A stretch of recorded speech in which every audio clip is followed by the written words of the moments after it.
Our videos for today, pupunta tayo sa Gyumu. At may nakita akong maliit na sports car.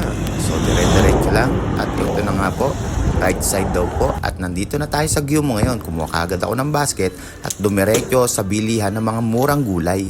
At ito nga pala mga gulay, frozen okra, napakamura lang mga tol.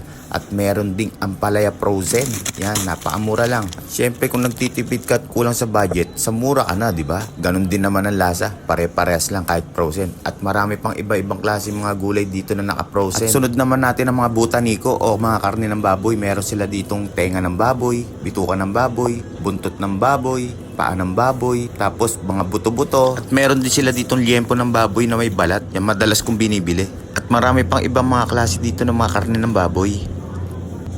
Sinunod ko naman ng torinico o mga karne ng manok. Meron ditong paa ng manok, isang buong manok, goya o yung itlog na mura ng mga manok at saka yung matris. Meron din dito yung mga laman loob ng manok, balat ng manok, isang buong ulo ng baboy, atay at hormone. Next ko naman pinuntahan ng itlog na maalat. Eto, madalas ko rin binibili dito yan. At kumuha na rin ako ng isang buong manok at may gagawin akong luto dito. Meron din pala sila ditong Hakken Shop o mga murang bilihin ng mga gamit para sa bahay. At kumuha na rin ako ng tsinelas at syempre gloves para sa trabaho ko. Nagkakaubusan ng mga murang bigas at ang natira ang 8 kilos at ang presyo, all good.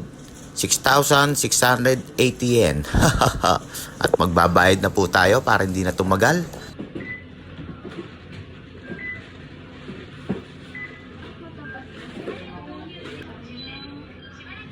At pinas forward ko na dahil sa dami kong pinamili para hindi kayo mainip sa panonood dahil pauwi na tayo mga all goods.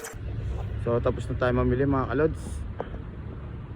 At magpupunta pa ako ng post office. May ipapadala pa ako, no?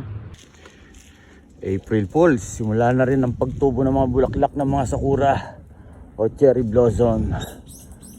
Yan yung kanal, oh, mga tol. Lalaki ng mga isda o karpa. Ayo. Bochog, oh. Yan na, pagod na ako. Bakit pala itong binaybay ko nito.